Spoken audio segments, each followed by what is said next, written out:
Bill Nichols, Shade Tree Gunsmithing Leatherworks. Here we are again with another video. And like I've been telling you, we was going to come in here and give tribute to the armed forces, all of them. I want to make sure that, we're not down in any of the other ones. I know about the Calvary, my guest tonight is Paul Zabel. I'll get it right here in a minute. And he never did active duty anyway. But anyway, we're going to try to shed just a little light and give just a little praise to the fallen comrades and friends and relatives that gave the ultimate sacrifice of leaving their families to serve for this precious country of ours. And so, to start with, we're going to go from the Vietnam era to the Gulf War era. Paul served in the Gulf War. He served, I guess, towards the end of it, and then he went on into others, which I'll let him explain every bit of that when it happens. But anyway, back in, to give you a little light on the air cav, it started in 1963, and they took the 227th, the 228th, the 229th Aviation and combined them together along with two different infantry units. And but when they combined those three, they made Air Mobile. It was the what Air Mobile means is anything needed on the battleground, it was brought in by air. Vietnam was just a big mass of jungle, is all it is. And the only way to really get things there, get it there quick, is through the Air Mobile. So most of the soldiers, when they hit the field, they had their weapon, they had 5 clips and 2 canteens. Everything else, the food, replenishing the ammunition, calling in ordnance, everything was done through the Air Mobile. I mean, now if helicopters were in the vicinity, then you couldn't get fire support from the Army.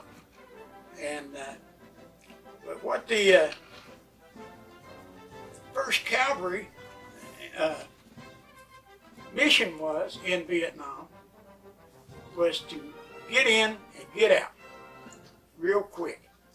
And we've got, if you see someone wearing a patch like that, I'm going to explain. This is the Calvary's war banner, or emblem, whichever one you want to call it, and I'll explain what it means. Calvary's number, or color, is yellow. That is their pick. When you see westerns back in the 1800s, their uniforms, their scarves and everything was yellow. That is the cavalry's major color is yellow. That's the color they pick. The horse symbols, they started out on horseback. That's where they started. That's how the cavalry got its name, is on horseback. What the line means down through here is the transition from horse to tank to armor. Now that takes in a lot. It's not just tank outfits that are cavalry. You've got armor. The armor is your helos or your helicopters. Right here is a patch, and this one has a helicopter on it, and this is a breast patch or chest on your chest. I call it breast patch, and it's got the helo on it, and it says that it's Air Mobile, and that's more or less self-explanatory. You can tell that it's still from the cavalry. Just because it's a helo don't mean it's not cavalry. It's like a tank. If you see a tank, and you think, well, that's not cavalry, that's a tank. Well, it still falls under the cavalry. Some of the weapons they used back then,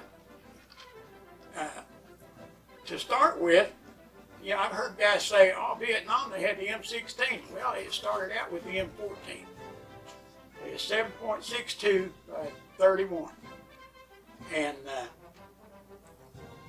from that, they went and had just a few of the M16s that were issued in 65. I think the Air Force got some, and the SEALs got some, but they had trouble with them fouling. They would shoot just a little bit and they'd quit.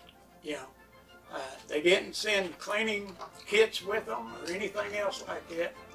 So the M14 stayed in service, right on up until 69. And that's when in 67, the Army started, they kept on after them, and they said, look, we got to have something that's going to work here, So they took the M16 and changed it to the M16A1, which was a chrome lined barrel and chrome receiver and breech. And so that way it wouldn't foul.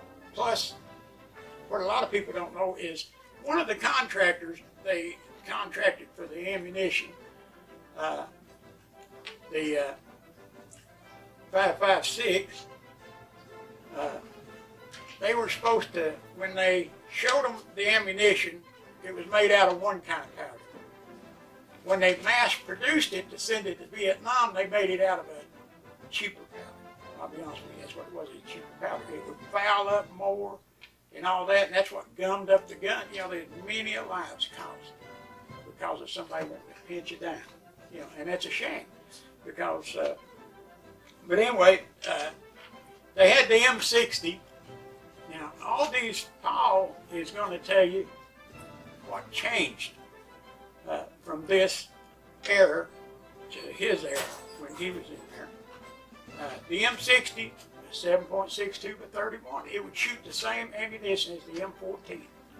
The only difference was it was on a belt, and it was heavy. They usually got 2 or 3 guys to carry those out in the field, And then when the guy would holler, ammo, one of them would take off and roll over to him there and give it to him, and they'd load it up. They had the M69, or 79, M79 Grenade Launcher, which they called the blooper. And the reason for that was when you pulled the trigger, that thing went bloop. That's what it did. It made a bloop sound, Of course, all hell broke loose when it hit, but I mean, the guy firing it, that's what he heard. They went to I got to get my high-tech glasses on here. I made a few little notes. That burn, I can see it paper. Of course, they had the M77, which was a Stevens pump shotgun that they used in close order fighting. Most of the skirmishes, what people don't understand, it was so thick over there. Most of the skirmishes were from 15 to 50 yards. 50 yards was a long ways, really. Most of it was in 25 yards. So they needed something that would go through that stuff, and still, hit their target.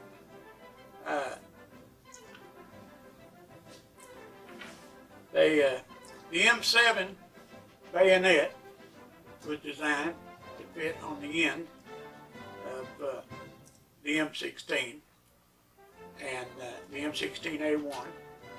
And I don't know if it's still in existence or not, the bayonet that they used on it. But like I said, Paul will go through all of that. And but the thing that gets me is, and they had the claymores. The claymore is a box. So you can stick it down the ground. You can put it on a vehicle, and it's when it fires, it's like 12 shotguns with double-aught buckets. That's about the best way I could say it. Just all at once, boom, anything in the way, it clears it out. The M72 was a rocket launcher, and the thing about it was you only shot it one time. It was a fiberglass tube, and it was the responsibility of the soldier that carried it that if he fired that weapon, he was to stop it after he fired that weapon, because Charlie, which is the North Vietnamese regulars, we called him Charlie. He could take anything. Rations can. I'll give you for instance. If you didn't police your area, he could take that rations can, pull the pin on a grenade and slide it in there, then take a string, pull it across the trail. Some guy walks through, he just pulls it out of it, don't even know he's tripped it. 2 to 5 seconds later, history. So you had to really watch about everything that, was around you. What you used, when you got done. The pistol that they used was a 1911, 45 caliber. They had that back in World War II. I don't know if, I think they changed, did they change to the Beretta? They still had it, they were changing them. Okay, all right. I know it's been around a long time, and I think the M16 has been in there now for about 50 years, But one of the things that I've never really been able to set at peace was when the guys come home.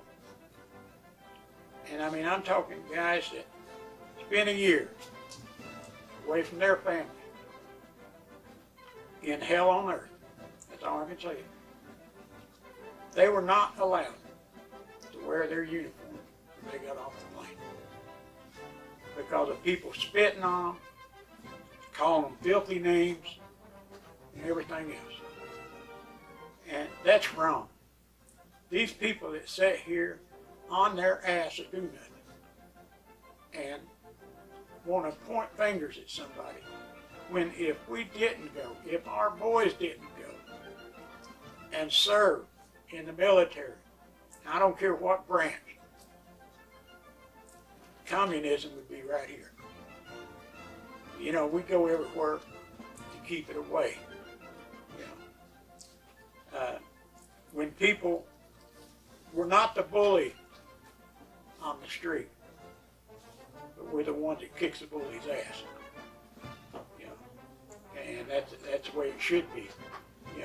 You don't go around with your chest thrown out saying I'm the toughest bird, in the chicken coop, because there's always somebody out there tougher, and that's where the United States has had to just go in there. That's why we went to Vietnam.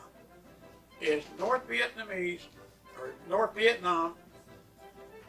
was wanting to rule South Vietnam, and they were going over there over the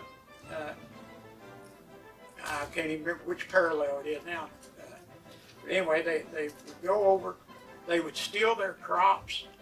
They would kidnap the young boys and take them into the north and make soldiers out of them. And that's attrition, So that's why we went over there. It wasn't a glamorous war, but the way I say, and they wanted numbers, and so that's what they got. But I look at it like this. You send a platoon out, and they get one guy wounded, and they kill 30 others of the other enemy, they won that war.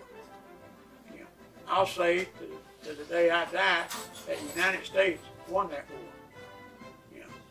But we're here to try to shed just a little light on what happened.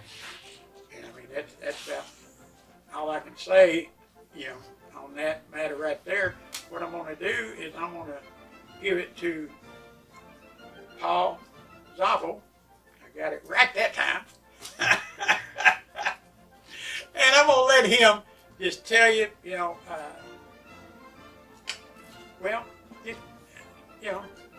speak what's on your mind. I'll take first off, to even try and compare where he came from and where I was at is like night and day.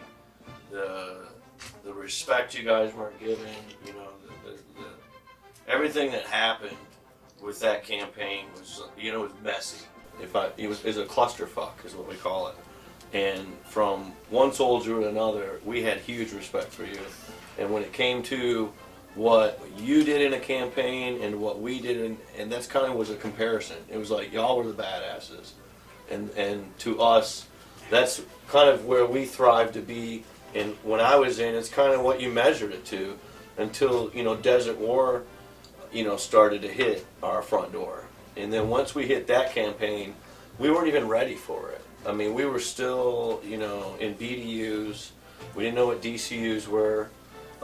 For civilians, you know, that's basically a battle dress uniform, and which was green because we were used to, you know, jungle combat. And when it hit our front door, we weren't even ready for this whole DCU, which is desert combat. I mean, we went over there literally green.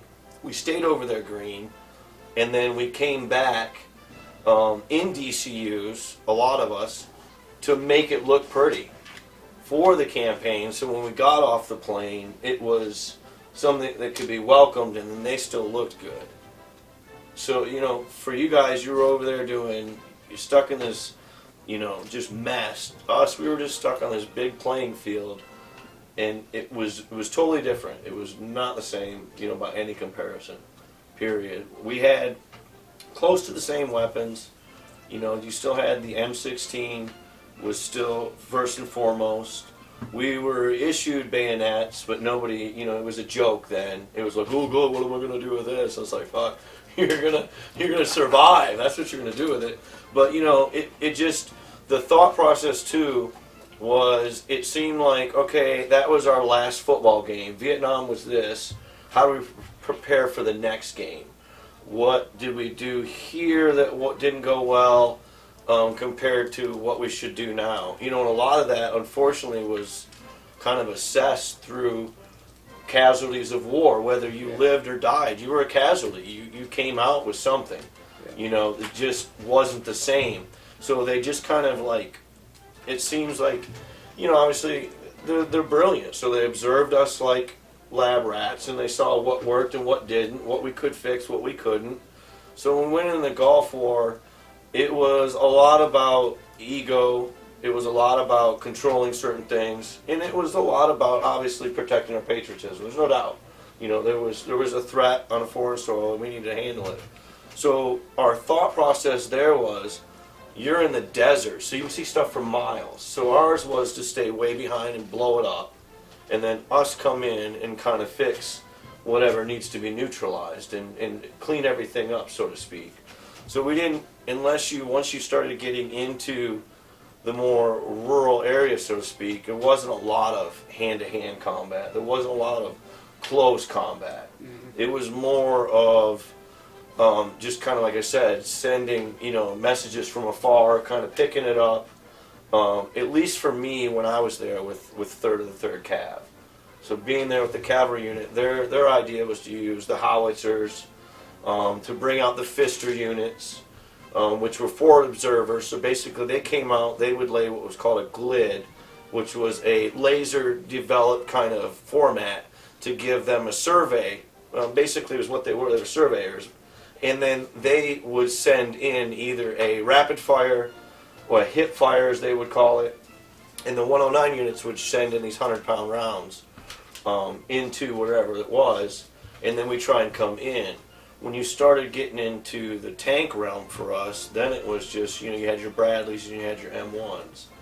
So my first introduction when I got to Kuwait was, we were getting everything unloaded on the docks, and there was a bunch of protesters out there, and they had an M1 Abrams, and it's basically not, you know, it's like jet fuel pretty much, and they just lit everything up there on the docks. I was like, okay, this is what it's going to be about. You know, in our campaign, to us, even when we were going in, you know, we felt the glory, we felt the pride, but then we also kind of felt more the motives. For Vietnam, it was period. It was protecting patriotism. It was noble. so to speak. You know, it was really, I can't take anything away from that. On our end, I'm not going to take anything away, but at the same time, you know, we were definitely fighting a lot for oil. We didn't have shotguns. That didn't exist then for us. You know, they carried pretty much the 45, and then they moved to the Beretta. Those were for officers only, pretty much. Everyone got to carry the M16. I got the 203, which you call the boom. So with me, I had to carry the M16. With the 203, it was not used as much for destruction. It was more for illumination then. We used it for sending up nighttime. So I was able to send up a flare with a parachute, and it would kind of light the battlefield. We used it more for illuminating, using it sometimes to penetrating areas, but they didn't want to use it as much. They were so scared of for some reason, we had plenty of it, but they wanted to avoid it at all costs. They didn't want this close quarter combat. With our rockets, we carried, I think it was AT-4, I think, something like that. And it basically, it was the same thing. It was a one shot. I think they eventually made it reloadable. And then you also had at the very end of it, you had where you could put one M16 round in and fire it off at a time. So they had added that. And ours were not metal; they were more of like it was more of like a fiberglass kind of feel. So they lost they tried to cut down the weight. When I was in, they were just phasing out the M60, and that's heavy because when my first sergeant got bored and he liked to show off, he would make me walk the perimeter in the desert or wherever with the M60 and the barrels. And yeah, it's heavy. There's no doubt it was heavy. So they introduced the saw, which could shoot both. They could shoot the 5.56 and then the standard, which was 7.62 before. So you could fire both of those, and it was a lot lighter weight. They didn't use as much the claymores. You didn't see them. You know, we had them. We practiced with them. You got to use them in training and stuff. We got to use them when we're trying to breach perimeters. You didn't use them as much, and it was so funny because the claymore, actually, like you said, it's just a box full of a bunch of ball bearings. Yep. And it says literally on the front, point towards enemy. So like there's any doubt. So there was still doubt, and they were still waxing each other. So they've actually curved it. They curved it to kind of show to you that maybe it should point that way. Still with the embossed point towards enemy, and I think points towards self kind of thing. We were, still trying to use a lot of lightweight stuff. So, using C4 with, a tent tube or something, making just quick little flashbang bangalores and stuff like that. Those were more successful, I think, than carrying those, because the other thing too is you had to run the wire, and then you had a clicker that said, I see the light, I see the light, I see the light, to make it go. So we didn't use those as much. Grenades, we never used. And a common unknown fact to most civilians is when you throw a grenade in a movie, it looks great, but you humanly cannot throw a grenade far enough outside of your own killing radius. Right. So what people really need to know too is back then, when they were throwing these damn things, if they didn't have cover or we didn't have cover, you died too. So you kind of knew that sometimes when you threw it. They didn't talk about that a lot, that you were taking that one for the team and clearing that area so y'all could come in. We used that, but everything there was a lot more tactical. It was a lot more thought process. We weren't given a lot of freedom that you guys had. We weren't given a lot of ammo. We're given on a need-to basis most of the time. People were taking their antiprene injection, which is basically speed to control a nerve agent, or if you're gassed. So people would shoot up with that while we were over there, so they would take away our nerve agent protection just because somebody was getting high on it. And then people were misusing everything. So when I was there, it was political. It was, like I say, that a lot of us said it was the pink beret era. So, it was, the Clintons wanted to change a lot of stuff as far as what the Army was to benefit soldiers. And it was different. We had stress cards.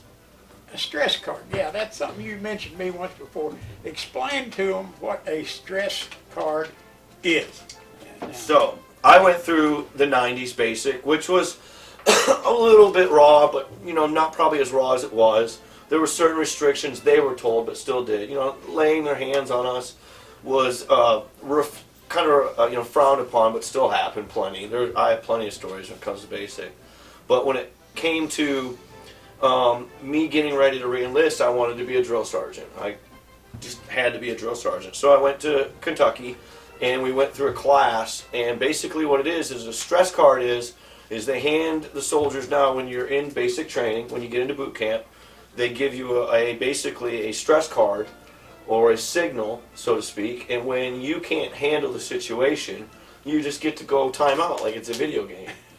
So that's it, So when everything's blowing up around you, Bill, you just go, hold on a second, I want to think about this. And you get a stress card, and then basically... Is that anything like a combat boot in the ass?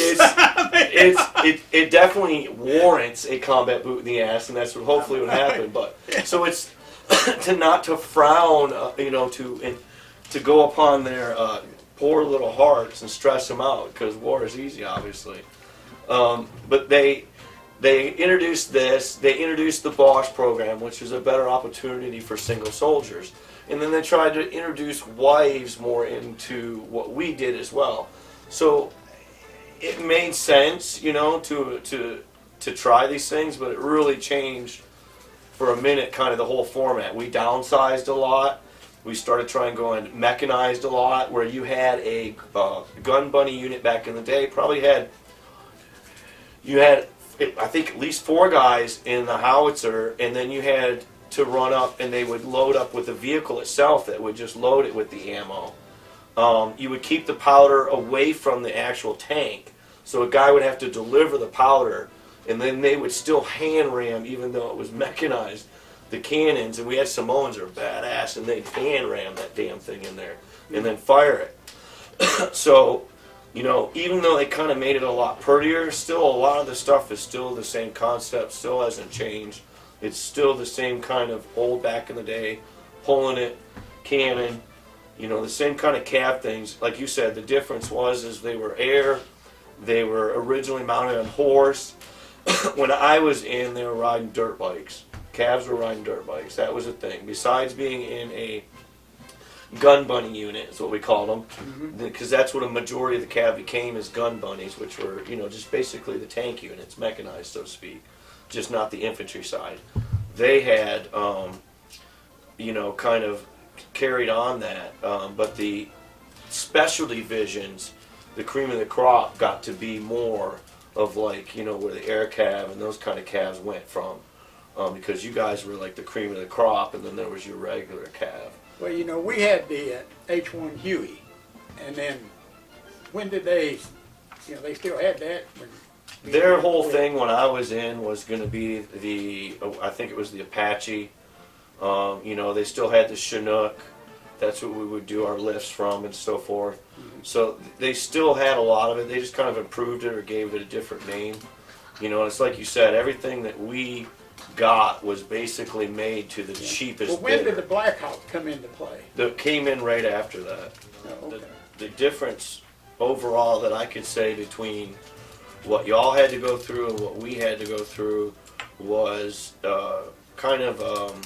they wanted us to almost distance fight. They'd rather, the ADA was just growing up, that's air defense. So the land of drones, the land of people shooting people via video game, or so to speak, was where I was just coming in. So I'm just basically, I came in where they were just learning from their mistakes, trying to grow from them, and trying to introduce new things. I tell you what, I could sit here and listen to it all night, but these videos, we want to try to keep them, the main thing in it, and stuff like that. And we, I wanted you to see what the Vietnam era was like, why it happened, and to honor those who served, not only in the air cab, air mobile, that, the Marines, the Seabees, Navy, all of them. Anyone that serves in the military, and that takes it all in. We want people to give them the respect that they deserve. I mean, that's just, they're still not getting it, you know. And most of them in that era, you know, they died of Agent Orange, you know, cancer or something like that. And you know, I guess after all of us are gone, then it can be forgotten. But I'm not going to let it be forgotten as long as I'm here. You know, they made that sacrifice. All of them made it. He made it. You know, anyone that's in any branch of the service, you know, even though it's going more mechanized than anything, they want to get away from, you know, the hand-to-hand combat. Doesn't matter. There's still places out here in this world that it will have to happen. You know, as long as man's alive, it's going to happen. And we just want to give, you know, a salute to the ones before us, during, the ones that are fixing to serve, and the ones that are thinking about serving. You know, get the pride in you that you need, and the respect. If you don't serve, respect the ones that does. And to the ones that made the ultimate sacrifice, I salute you in front of God and all mankind.